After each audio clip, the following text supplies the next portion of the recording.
John Bisci. He is the Director of Media Relations for WWT Raceway here in St. Louis. How are you doing today? Doing very well. It's a beautiful day. For once, we don't have rain or tornado warnings or thunderstorm warnings. And to be in this building full of cool cars, I mean, where else would you rather go? I know, right? And thank you so much for coming out here. Thanks for having us. Oh, you're welcome. Now, you guys are in the midst of a big planning. You've got the Enjoy Illinois 300 NASCAR race coming up. That is such a mouthful for me, too. It's the Enjoy Illinois 300 presented by Ticket Smarter. Oh, geez. NASCAR Cup Series race. So, yeah, we have no short titles. Everything is sponsored, so we have no short race titles whatsoever, but sponsorship is a good thing. So you guys have this new Gateway Garage experience that you kind of rolled out recently. Can you tell everyone what that is about at this race? It's a fan experience, and it enhances your, well, to use that word, it enhances your experience at the racetrack. When I was growing up, you went to the track, sat in the grandstands for hours waiting for the race to start, then you watched the race and you went home. So there has to be more for today's fan to enjoy to justify this trip. You might be sitting in traffic, you might have traveled a long distance. Let's make it as much fun as we can. So the current trend is concerts. Everybody, it's like I went to a concert and a race broke out. And every track is trying to outdo each other as far as name brand entertainment, A-listers. Okay, so around 2007, SMI, the parent company of places like Vegas and Charlotte, started saying we need to have fan experience because garage access is so important to the fans. They want to see the drivers. You know, when you buy a ticket to an NHRA race, you can walk right up to the rope and stand next to John Force and talk to him if he's not busy. Well, NASCAR didn't have that. And it was kind of a reason because you've got maybe 180,000 fans like at Bristol, all wanted to see Dale Earnhardt, and there was no way that they could accommodate her or handle it. So Vegas started the Neon Garage, and they made new garages with big plate glass windows that the fans could walk right up to the windows and at least see, okay? And then the drivers, if they had time, would come out to these little areas and talk and sign autographs. So the fans had access. They could look into the garages, see the cars being worked on, seeing the cars pushed out to the grid. So that started at a lot of tracks, Phoenix, Daytona, and we needed that here at, well, what was Gateway. That was never built into the track when the previous owners built it in '97. So all of this is new to us, not necessarily new to the industry, but new to us, new to our fans. And again, it lets you get up close to the teams. You can watch them. You can look at the brand new next gen cars if you've never seen one before. They're totally different from what I grew up with in stock car racing. New rollout. I actually think it's a great idea because as a parent who has a daughter who loves racing, if she doesn't meet a driver before that race starts, there is no invested interest in that race. And then I am out buying food and souvenirs and everything else to make a child happy for a full day at the track. And not only that, we got used to it in short track racing because part of the ritual of going to a short track race, Saturday night track, was after the races, they let you into the pits. And we could walk up and talk to all of our favorite drivers, and they would autograph our program. And then when you went to a big race, like a Winston Cup, as it was called back then, there was very little access unless you knew somebody from a team who could get you a pit pass. So this lets the fan participate more. We've got a big fan walk that lets you walk around the infield. We've got the garage. There's a new, for lack of a better word, it's a party room where the drivers are going to have their drivers meetings and the fans have access to that. And everything now is on the internet, so you can stand and watch the drivers meeting on your phone now.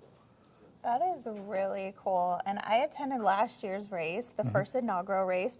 So I'm excited to check out the second one.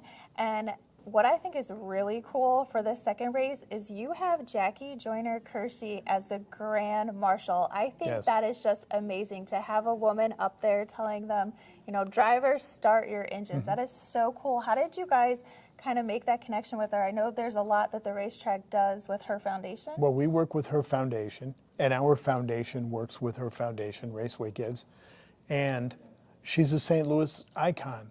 She's an Olympian who's won gold medals. Everybody loves her.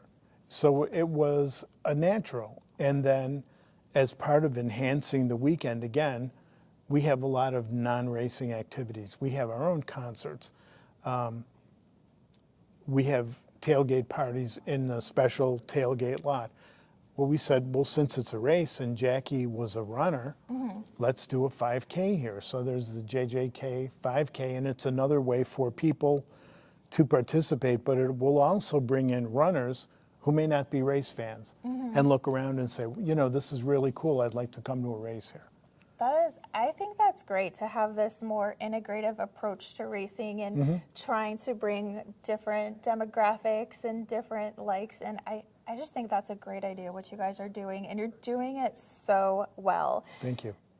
I also know that not a lot of people know, and correct me if I'm wrong, but I don't think I'm wrong at this, that Worldwide Technology Raceway is the only track in the nation that has NASCAR, the IndyCar, and the NHRA. It's the only track in the world right now. That's even cooler. It's even cooler. You know, when the track was shut down and vacant and up for sale and nobody wanted it, so it was basically abandoned.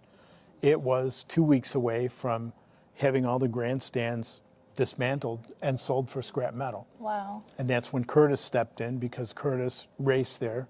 Curtis won sports car races there, and he said, if this goes away, Major League Auto Racing will never come back to St. Louis.